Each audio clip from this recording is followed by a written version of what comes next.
Yeah. Good morning. We're doing this again and again and again. Well, the Oren Project, we're here with Jim Davies. Jim Davies is the author of Riveted and another soon-to-be forthcoming book. And what Jim writes, you read and listen to. The magnificent mind of Jim Davies. What he knows can affect your life, your business, make things better. What I know can make your life worse. So we balance each other out, where you'll leave this podcast being neutral. Hey, how's my hair look?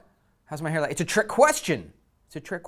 Because it doesn't matter how your hair looks. It matters when you're on a podcast, what is in your mind that you can deliver to the audience that makes sense, is helpful, can be appreciated, is entertaining, but is also educating, opens the mind, gives some ideas, but also close the mind so you're not confused. Hair doesn't matter. And of course, it's another trick question, because if you've seen a photo of Jim, well, that's self-explanatory. So Jim, not to touch on touchy subjects today, hopefully that's not, but I won't, but the point is audiences, that's what we're here to talk about.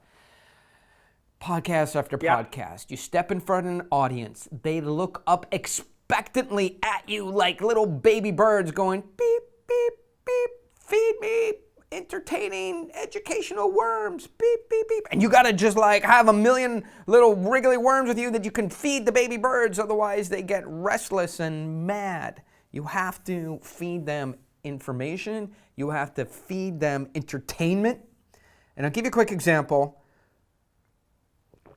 I was doing a speaking series for Tony Robbins, and he is, one of the great speakers, entertainers of our times, or a couple different generations. Very impressive speaker.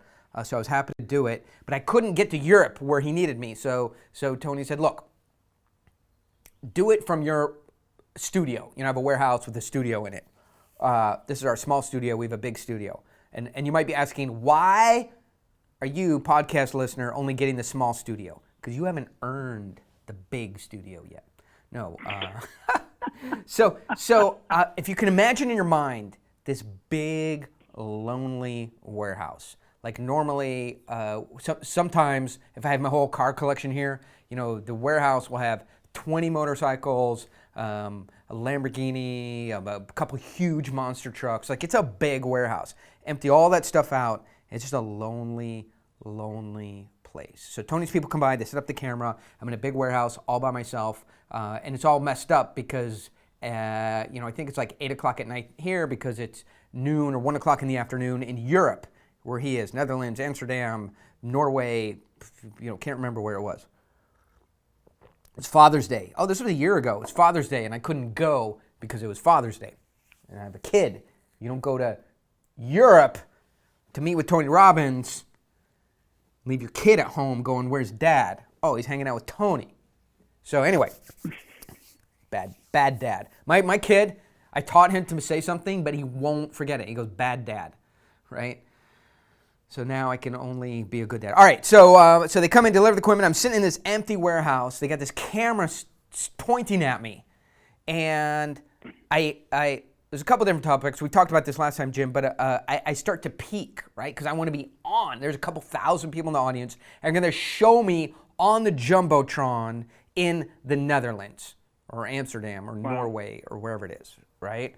And so they go, okay, you're going to be on at 8 o'clock. And so I peak, and at 8 o'clock, I'm all ready to go, right? They fire up and then go, hold, this a hold, Tony's not ready, right? So I peak, and then I got to wait another 15 minutes. But I'm getting paid.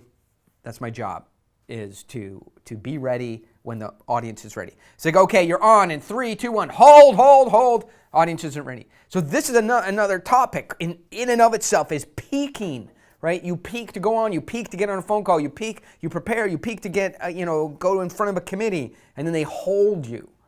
And now you're all messed up psychologically. So we got to talk about that at some point. But anyway, I peak up and down a couple times, and then suddenly they go, okay, we're ready. So I'm sitting in a chair at this desk in a couple 1,000 square foot warehouse with nothing in it but me and a camera and a confidence monitor. A confidence monitor is when you can see the audience, when you can see the audience that you're speaking to. So The audience comes on, and it's a rave, right? They're up dancing, there's multicolored music going on, there's smoke coming out, people are hugging each other, high-fiving. The MC, who's a friend of mine at Tony's events, is going, now we're going to be introducing Oren Club, and it's just pandemonium on their side, right? It's amazing, and just energy and excitement and enthusiasm and hugging and high-fiving and rave music.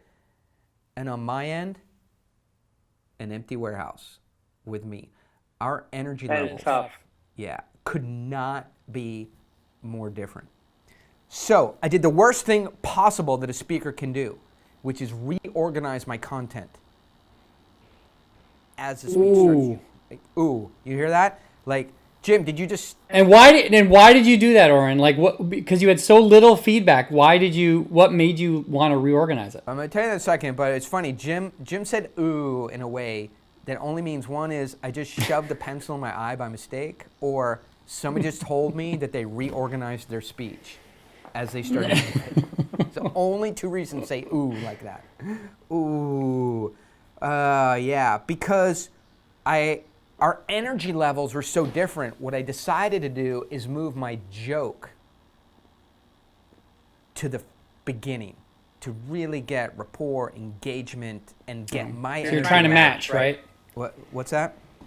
You're trying to match the audience. I'm trying to match states, match their energy level. Right. And so they get, rather than saying, here's my background, very excited to be here today. And they're like, literally, it's a rave going on the other side.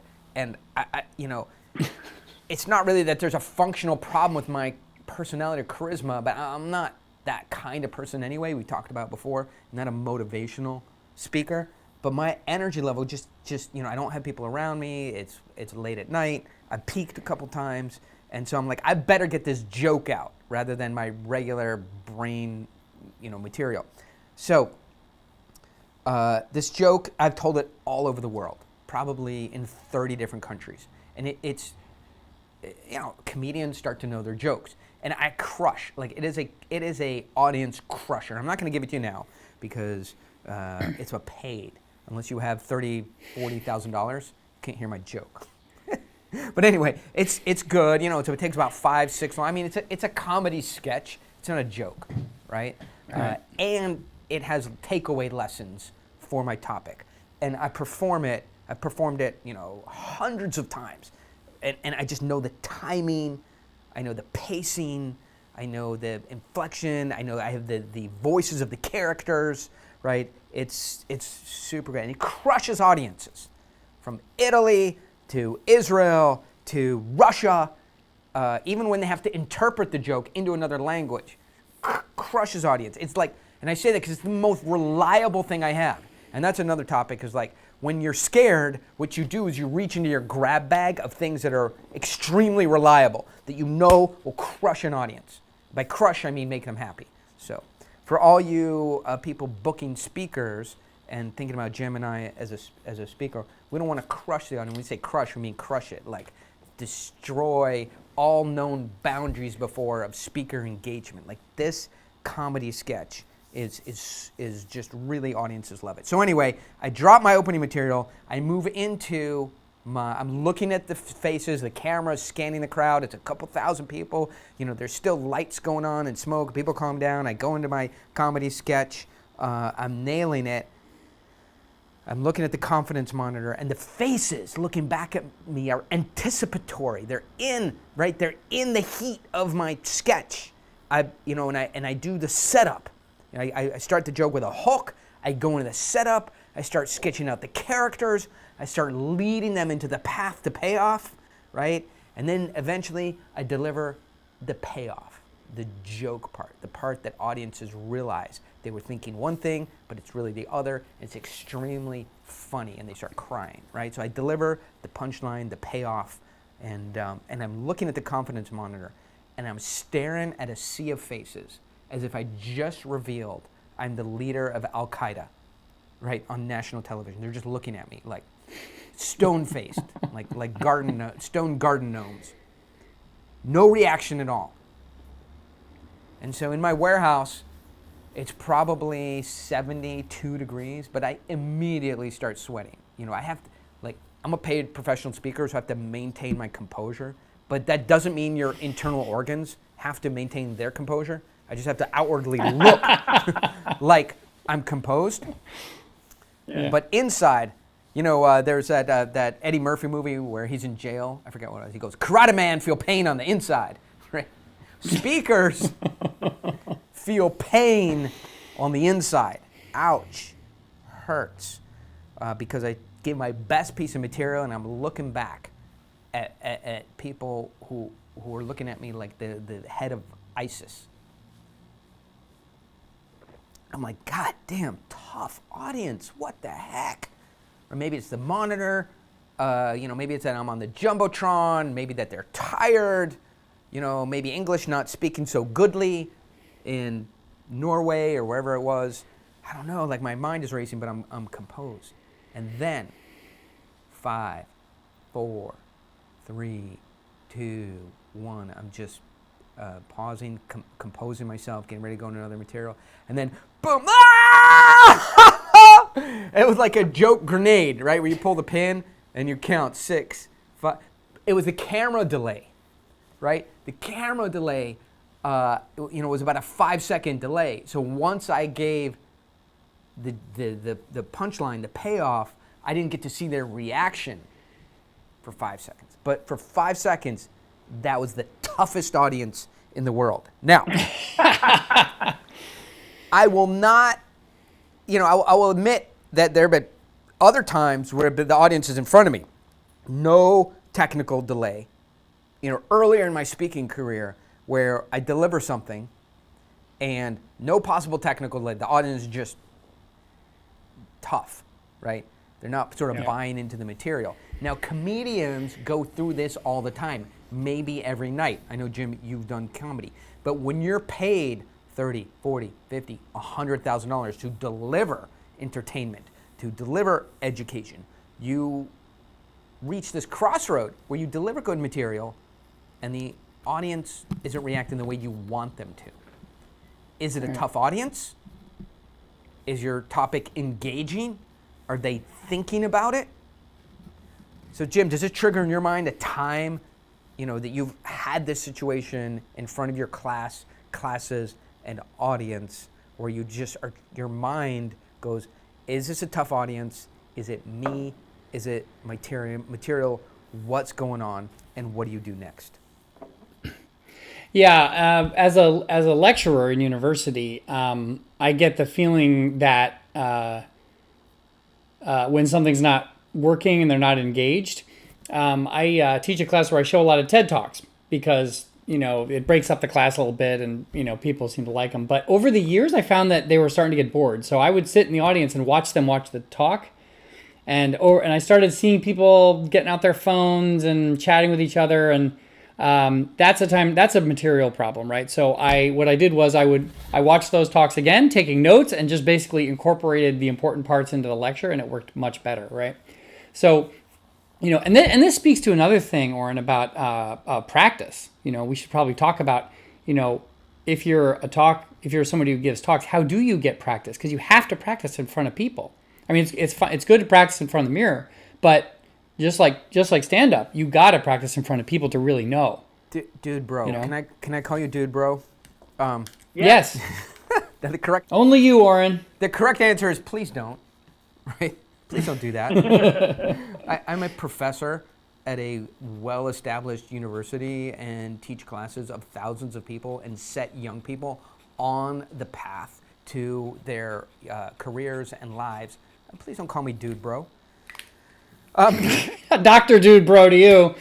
Dr. Dude Bro to you. So, Dr. Dude Bro, darn, where was I? Yeah. Now I got. Well, we're talking about changing the content because you could tell they're not into it, right? And how practice and giving the talk over and over again, you can see how to tweak your content, see where stuff's not working, where things need to speed up, slow down, you know, that kind of stuff. We had a client with a $200 million company. And we were going out and doing a $50 million capital raise for them, right? I write the pitch narrative. I write the pitch. I show them how to deliver it. They go, okay, this because they're old. They hired us because their old pitch was bad, confusing, took a long time to understand, was not clear. So we rewrote it, right? We delivered it to them, and they go, okay, got it. And I said, listen, we need to go to our worst possible meetings first, so you can have some reps, right? So you have a chance to give this pitch, just get a chance to get it out, you get a chance to learn it, you see the questions, and these are really practice runs, and maybe we get lucky, and land a deal, but we're gonna set up as your advisor the worst meetings first, so you get practice, right? Make sense? So the CEO says to me, are you telling me that I need practice to pitch the deal? That's insane.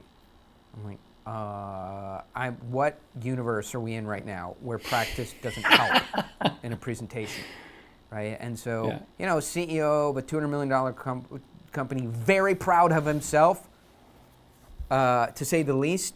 And so he says, no, book, I want these 4 meetings next week, right? And these are like, I don't want to say the names of the firms, and they're all alphabet soup anyway, like TPG, TA, TCP, XJ Partners, JPL Partners, JP Morgan, right? They're all alphabet soup letters anyway, so it wouldn't matter if I just told you. So, ABC Partners, we go to them. They're in Silicon Valley, near the Stanford campus. Their facility, their offices look like a spa, right? Even though it's offices, there's no spa or steam baths or anything, but it's just clean and white, like the money factory of the future. Just incredible. These are august halls that have financed the companies you use daily, like Uber and Yahoo and Amazon, and there's Apple, and there isn't a company that you use in your daily life that they don't have some capital in one of their investment rounds. And we take this as the first meeting, of course, right? So we get in the meeting, and I give the introduction. I start to give the pitch. They have 5 people on their side. It's just me and the CEO on our side, and he starts to give his presentation. Not only is it not the old presentation, and it's not the presentation that I wrote, it's a presentation that nobody has ever heard or seen before, that he just came up with on the spot out of nervousness, lack of experience, and inability and unwillingness to learn the presentation. And so to say that was a tough audience that we gave it to, could be measured by the results. They were like, we don't understand this at all. Thanks for coming in, but get the hell out of our offices. Hour's up. Thanks for playing, right? So practice is really, I think when you're paid to speak, the issue is it's not the audience, it's you. There aren't tough audiences, there's only you. Because, if it's a big crowd, if you've got a room of 10 people or even a comedy club of 50, maybe. But if you're I agree. If you're speaking to 300, 1,000 people, that is such a sample of the population that you can't, it's not going to be a great or a tough crowd. It's going to be a crowd that's just like every other crowd. Crowd of humans. Yep. Listen, you go home to your girlfriend or your wife or your husband or your boyfriend and you say, hey, look, it's not me, it's you, right? You're having this problem. And you're probably right, okay? When you're getting paid to speak to an audience, it's you. It's not them. Yeah. The audience are just human beings. They laugh, they cry. They have happiness, they have sadness, they have tension, they have emotion, they have aspirations, they have hopes, they have fears, like any other human. It is your job to manipulate, yes, I just said manipulate their emotions to the point where you're taking them through the Disneyland of emotional highs and lows and creating feelings that make an hour go by, and hopefully imparting them some valuable information during that time. They have to feel something. Yes. If they're not feeling, they are there to be manipulated. Just like they go to a movie. Like I go to Pixar movies, expecting laughter and tears, and if I don't get it, I have not been manipulated, and I didn't get my money's worth. It's so funny, Jim, because people go, "How was the presentation?" And I always go, "Well, it was good. It was 20 minutes long." Not a speech, but like when I go to pitch a deal, right? Okay. They go, hey, how was your presentation to JP Morgan. And I go, oh, it's great. They laughed, they cried, we hugged. And they're like, ha, ha, ha. But it's true, right? They laughed. Yeah. I don't know if they cried, but, they were sad, they were happy, they felt emotion. We hugged it out on the way out. That's your job, to make people feel something, feel something. And even if you're going, to the most you're going to a parole board, right? It doesn't matter. You're going to pitch your spreadsheet. You're showing the results of, and that's your scientific test.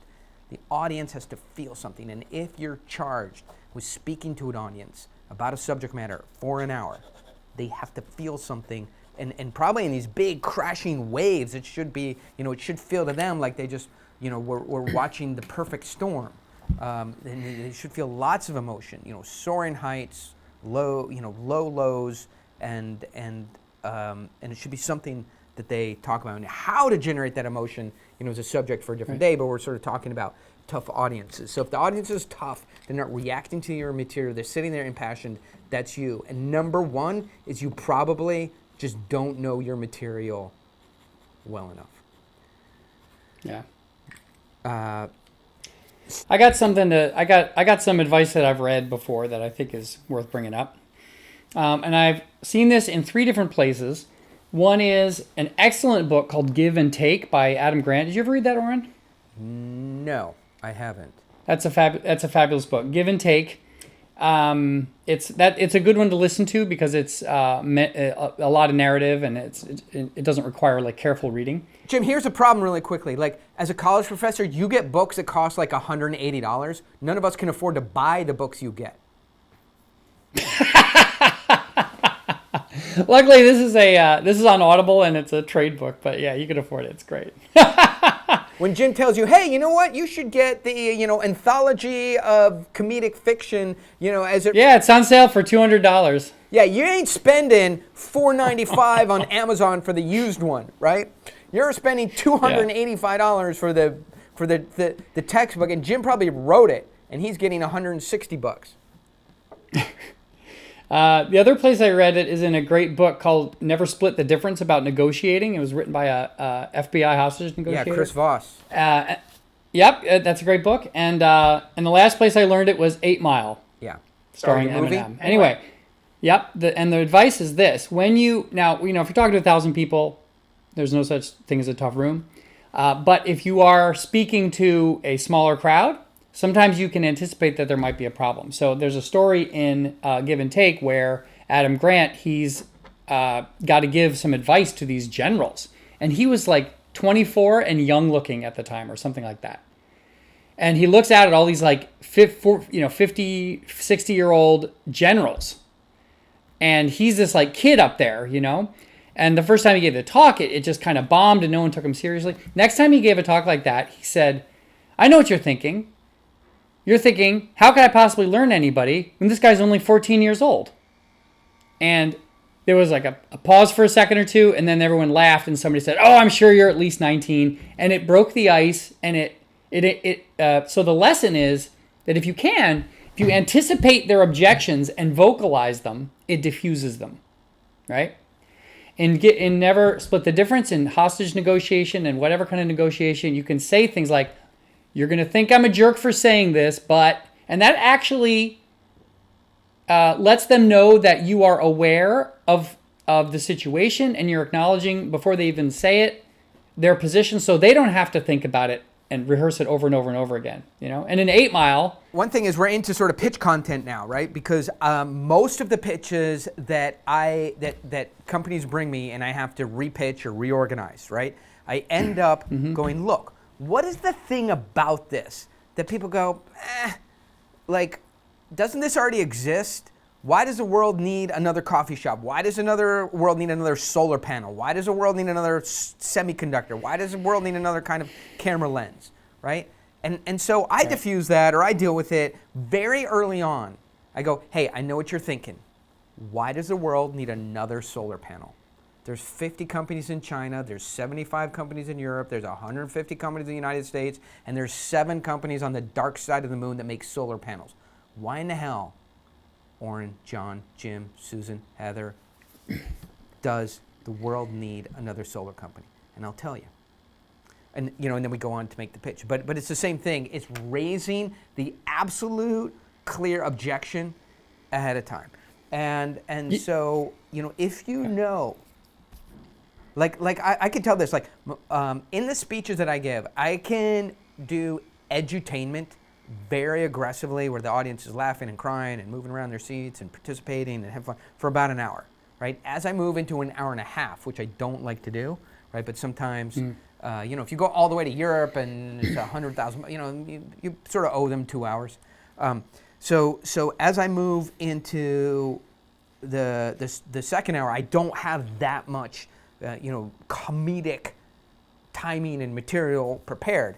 And you can just say, why does an audience like you need a speaker who talks as fast as I do, has as much prepared material as I do, who has as many, jokes and have done this so many times for 2 hours? And I'll tell you why, right? And there's lots of reasons. It depends on the audience. One is then we get into deep learning, right? But the issue is an audience has been sitting still for an hour. They get a little bit of a break. They got to sit there for another hour, right? And you're out of all your comedic material. You cannot, as a speaker, I'm not a professional comedian.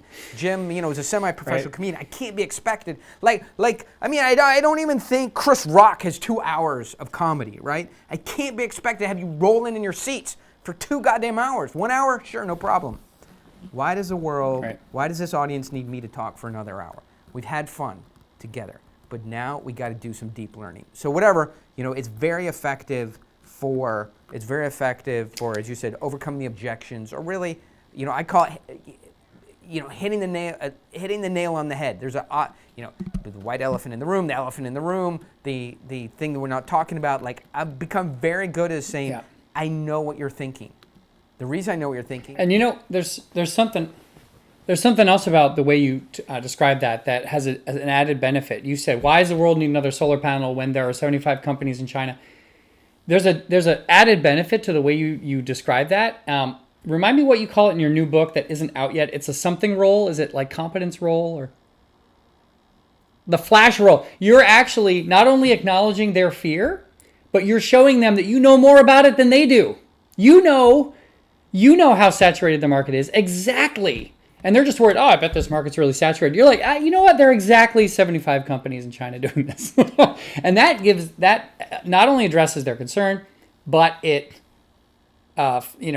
shows them that even better than they do, how serious the concern is. Yeah, sure. If this is a real pitch, you'd say, hey, look, there's 73 and a half companies in China. When I was in Qinghao, Shandong, Dankou, Shanghai, in 17 of the 19 provinces, I visited 180 factories that have something really to do with the solar panel, and semiconductor transduction of energy. About 73 of those companies, are directly manufacture a solar panel. They demonstrated their technology to me. I got a pass from the government, lasting 30 days, and I was able to tour China and see the 0.01 micron new technology being developed. And I say 73 and a half companies because I helped a company start while I was there. Nobody knows more about solar panels than I do, at least the ones in China and exist today. So, flash roll, right? That's done with more detail. It's a really good technique. It's done with more detail than anybody would expect you to have at a faster pace than anybody would expect you to be able to do if you were just making material up. So it's a flash roll. We'll talk about that more. Yeah. So I know what you're thinking is diffusing exactly what the audience is thinking and try and put yourself in context. You mentioned Chris Voss's book, and it's a good book. One thing disturbing about it, is his catch line is, how am I supposed to do that, right? How am I supposed to do that? So when you're negotiating with somebody, his recommendation is when they ask you for a concession or a discount or something, you say, how am I supposed to do that? Chris Voss is a hostage negotiator, okay? This stuff does. If I go to a meeting, right, and I go, hey, I'd like to have $10 million at a $20 million valuation. And they go, listen, we really see this company at a $16 million valuation, and we'd like you to accept $14 million at a $16 million valuation. And I go, how am I supposed to do that? Smart, sophisticated, capable industry people are going to, if I say, how am I supposed to do that? They're going to say, I don't know, that's not our problem. You figure it out, you're smart. right? But that's our offer. so then, Right. it's just a grain of salt, taking advice from hostage negotiators and walking into a boardroom and doing that stuff, potentially going to have your ass handed to you. Excuse And not everybody's as dumb as your average hostage taker, and you need to take that into account. Man, that is a quote of the century. But Chris, we're not trying to antagonize you. We're not trying to debunk you, but not everybody is as dumb as your average hostage taker. I think that is a quote for the centuries. All right, tough audiences. So one thing that can happen is you were put in front of an audience. You were booked, put in front of an audience that doesn't really care that much about your subject. All right, so you're 20 minutes into an hour-long speech, and you realize I talk about framing, positioning, sales, negotiating, business development, but a lot of conversion, right? Giving a pitch, converting a buyer into a buy state. Every once in a while, somebody, for God knows why, will just put me in front of an audience of engineers. And it's not really the thing that they care about, right? Maybe they do in a tertiary way, right? But and they might care about it for 15 minutes, but it's not their career track. It's not elemental to the goals they're trying to make. So, Jim, what's your intuition is you just got put in front of the wrong audience? Oh boy. Now when you said that you reorganize your talk, the reason I said ooh was because it was at the beginning before anything had really happened. I think that there is a case to be made where if what you're doing is absolutely not working, then it might be okay to change the tenor of the talk. Skipping certain parts. I mean, but if you're the kind of person who can't think on their feet, it might be better for you to just plow through with what you've got. If you sense what the audience is into and you can competently talk about that, you might be able to just jettison your deck if you've got one and talk about what they want. But, I don't know. What do you think? Yeah, so here's what I think. Well, first of all, you understand we're metaphorically talking about my life from age 20 to 30, where I walk into a bar looking to talk to girls, but it's the wrong audience, right? The only people that want to talk to me are dudes about trucks, which is something I know something about, but girls don't really want to, so the bar is, anyway, you know what I'm saying. All right, so a couple things here. Three things to deal with this, hey, they put me in front of the wrong audience, right? Especially, right, if you get booked, let's say you're a speaker, right, and they offer to pay you, $35,000, $40,000, you don't, to go speak for 45 minutes, right? In my experience, I don't put a ton of scrutiny into the gig. Like, if they have $40,000, they're not dumb, right? They're booking a speaker that they believe is going to move their audience. Now, it can be that they get it wrong, and that's happened to me before. So here's the things that work. One is, and most of the contracts, when you're booked for speaking, require you to come in the day before and spend the night, right? That's why they pay you a lot, because it's not one day. It's not 1 hour. You're there for, you got to fly there, spend the night. But in these bigger meetings, they always have a mixer. Go to the mixer. Talk to people. Start to learn the nature of the people in the audience, right? Don't go in cold. If you're going into a speech cold, the opportunity for things to go wrong increase dramatically. Don't go in cold. Learn your audience. Spend time with them. Talk to people. Mix, mingle, and don't drink a lot. Now, one of the reasons I say don't drink a lot is because I am very experienced at drinking too much. And so they're like, oh my God, it's not that speaker last night who went home at 2 a.m. and, was up on the singing, up on the center table singing Whitesnake songs. We don't have to hear that guy, right? But that was back in the day. I will not drink at your conference anymore. I'm not drinking at all. I have a training coach, right, Jim, and she keeps me so busy. I am just run, bike, eat, hydrate, sleep, spend time with my little boy, run, talk to my wife, You have write time an to email, drink. talk to Jim, hydrate, run, bike, sleep, eat, run, lift, bike, sleep, run, eat, run, sleep. But I have no time to drink alcohol, and it messes with my sleep. So I don't drink anymore. But I love alcohol, but I just don't have. That's good advice. Know your audience, and then ask what the audience is going to be, what they've done that day, maybe what if you can get the program for if you're part of a larger event, what's the program, what are they going to be sick of, right? Your audience. What is the character of the audience, right? And So this. So there's 4 things. I said there were 3, but there's 4.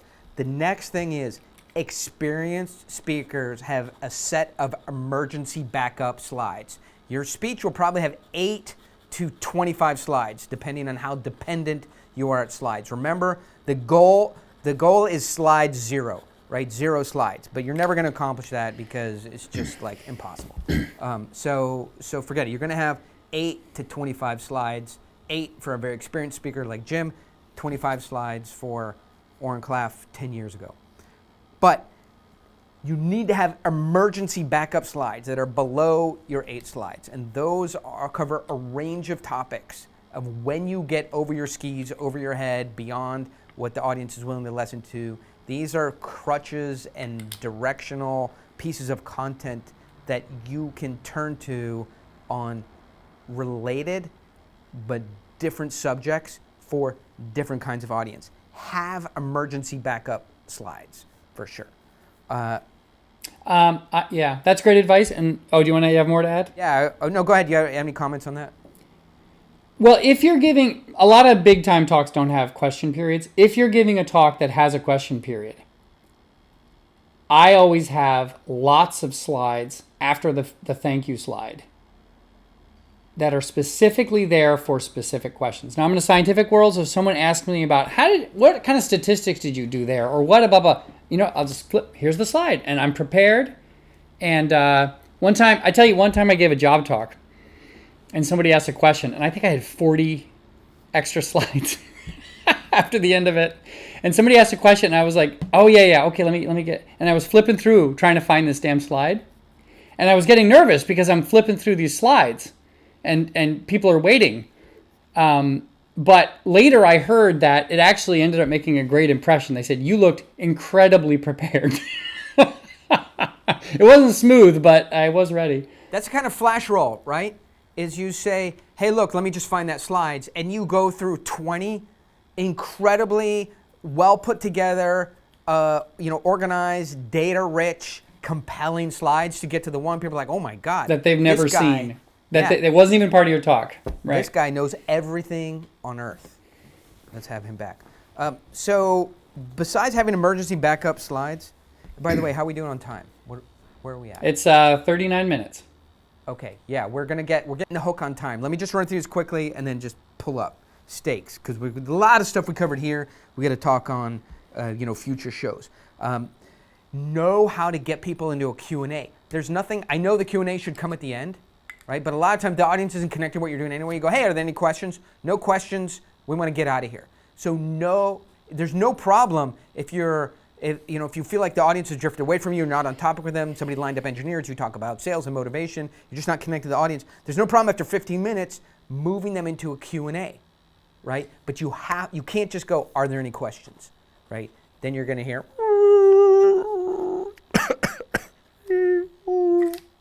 chairs shuffling. Right, you have to know how to move people and create a little bit of conflict with the audience, right? Then the 4th thing, so know how to move people into a Q&A. Don't just say, are there any questions? That's going to land with a thud, especially if you're already losing some rapport and disconnected from the audience. The other thing is, and I've used this to great effect, raise the stakes. This is a subject for a whole conversation, so I don't want to get into it right now, but I was speaking to an audience very early in my career. Some phones, these were all millionaires or 10 millionaires, right? And somebody had gathered 100 millionaires, put them in a room, booked me to speak to them, And these guys are very high ego, social proof, don't believe they can learn anything from anybody else, entrepreneurs, and a bunch of them, maybe half of them were on their phones and, clicking away. And I'm not going to give you my exact script because it's proprietary and those people will know who they are if I give it, but raise the stakes. Hey guys, right?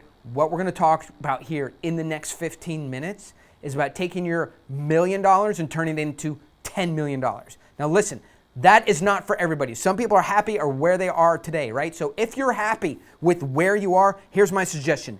Take out your phone, start texting people, right? I'll notice you and I'll ask you to leave. You can bounce out of here, and with the people who are focused to get this information into their mind using the experience that I have and specifically what you should do next, which is understanding how to raise money for your company that doesn't dilute you significantly. We're going to focus on that for 15 minutes. If you can't focus on that for 15 minutes or you need to text on your phone or you're not interested in that, boom, let's bounce you out of here so the people who are here can take advantage of the few minutes that we have together. That's great. Now, I know it seems like today at a starting point that you wouldn't want to hear that or that you couldn't say that. But in the moment, to those kinds of people who are triple type A's, that corrected their course. And out of the 100 people just put down their phones. I never saw the phones again. And now, if I was talking to your engineers or I was talking to your corporate executives, never in that tone and never that kind of thing. We might say something else to raise the stakes, right? But whatever the situation is, that's just an extreme example of how to raise it. But raising the stakes is something that can get people reconnected to what you're doing. But it goes back to you better have spent time with that audience the night before at the mixer. If there wasn't a mixer the night before, I'm not sure what event or speech you're at. It's probably pretty small because most events have some kind of get together, get to know your people. All right, Jim, any final thoughts or comments? You want to wrap up the main points? I got them written down here. Yeah, let's do it. So no big audience is good or bad. If it's more than 100 people or 200 people, it's you. Anticipate objections. Oren likes to say, I know what you're thinking. Okay, this can also be an opportunity to show them that you know both sides of the issue and you're not just drinking the Kool-Aid. Learn your audience if you can. Go to the mixer. Ask about the nature of the audience, what the rest of the program was like. Have backup slides, both for questions possibly, but also to escape to if you sense that the audience is into something other than what you'd originally planned to talk about. And you can move into Q&A in some circumstances. If you've got a talk that's pretty long, but they're bored out of their minds, sacrifice the talk for for the audience's sanity, right? Yeah, well said. And then lastly, start swearing like a sailor. No, delete it. We don't delete anything, but that was if a we did joke, delete stuff, we would delete that. But that will raise the stakes. So, all right, Jim, thank you very much for your participation, your understanding of the subject, bringing your intellect and experience, which is significant to all these topics, and this one especially. I really appreciate you. If you like this stuff, and it's pretty obvious that you do because you're still listening to this after 39 and a half minutes or whatever the case is, there's lots more of this. Follow us on Instagram, Oren Klaff on Instagram. Our YouTube channel has a lot of this material and goes further into it and lots of detail. And of course, read Riveted by Jim Davies, Pitch Anything by this guy, Oren Klaff. He's a bit difficult to deal with, but his content is good. And then the upcoming Flip the Script. That's going to blow your mind. And we'll be doing this again next week and also tomorrow and every day. When do I get a break? I don't know, but we'll talk to you tomorrow.